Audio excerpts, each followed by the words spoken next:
Good evening. RCMP in North Battleford are investigating an aggravated assault. Police say sometime early this morning, a man was assaulted by several people at a home in the 1400 block of 111th Street. The suspects then fled the area. An 18-year-old man was eventually arrested and remains in custody. The victim is being treated in hospital with a stab wound to the torso. Now, his injuries are not believed to be life-threatening. The investigation is ongoing. And we have an update now to a story we first brought you back in December regarding the death of twin babies from the Makwa-Sagagan First Nation. Now, the 7-month-old boys were found unresponsive in a home 55 kilometers west of Meadow Lake. Both infants were transported to hospital and died a short time later. Loon Lake RCMP have now completed their investigation and say that the causes of their deaths were not criminal in nature. Sask Power is looking to upgrade power distribution centers in Maidstone and Edam as plans for new substations and transmission lines are taking shape. Sask Power started its second round of open house sessions in Maidstone today. Officials say the new projects will benefit areas seeing glitches due to heavy loads. This project is about addressing some of the load growth that's occurring in the area, so some of that oil field development, as well as it's for system reliability. Officials say engineers are on hand as they hope to show surrounding landowners what areas will be impacted on current routes. We can explain the rationale for why this is the route that's being presented, and there's all the members of the project team are here to answer questions that anybody may have. The initial Golden Lake project is scheduled to be done this year. The Edam substation and transmission line is expected to be built by the end of 2015.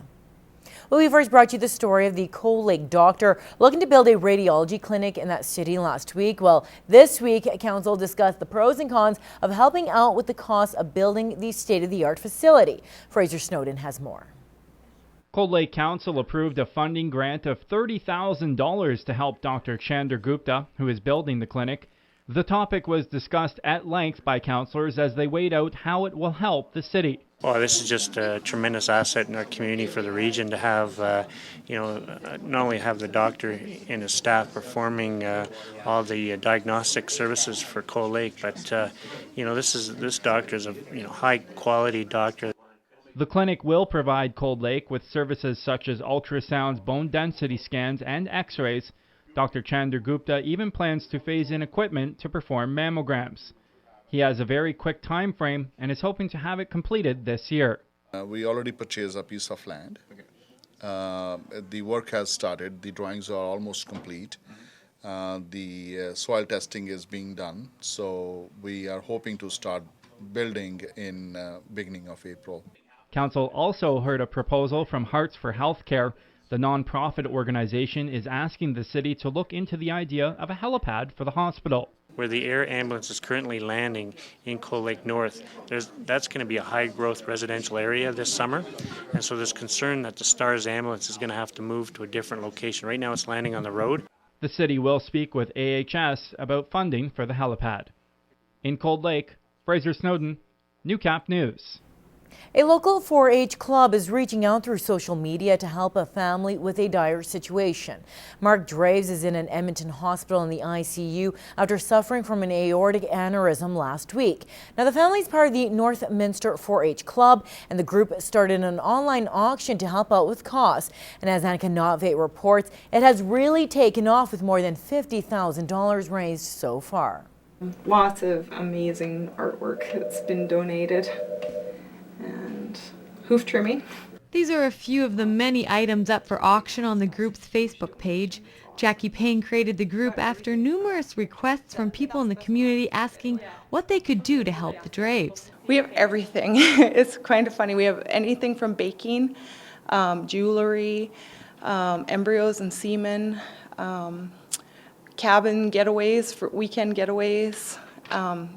We've got something for everyone. We also tell people to use the Facebook group. If you just want to check in and leave your positive thoughts and well wishes, that's perfect too.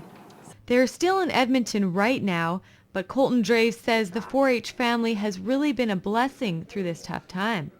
It's overwhelming with, the support we've had and stuff like that. It's, you don't expect it to, happen to you, but when it does, it's nice to know that you got family kind of, that aren't blood and everything like that. It just extends to the community. He says the doctors are impressed with Mark's progress so far, and the family is optimistic, but there is still no movement in Mark's legs. We were told it was permanent, but until, he kind of gives up on that, if he ever does, then, we're not going to stop trying to get him to walk again. And when asked why she did this, Jackie says in the community, they take care of their own.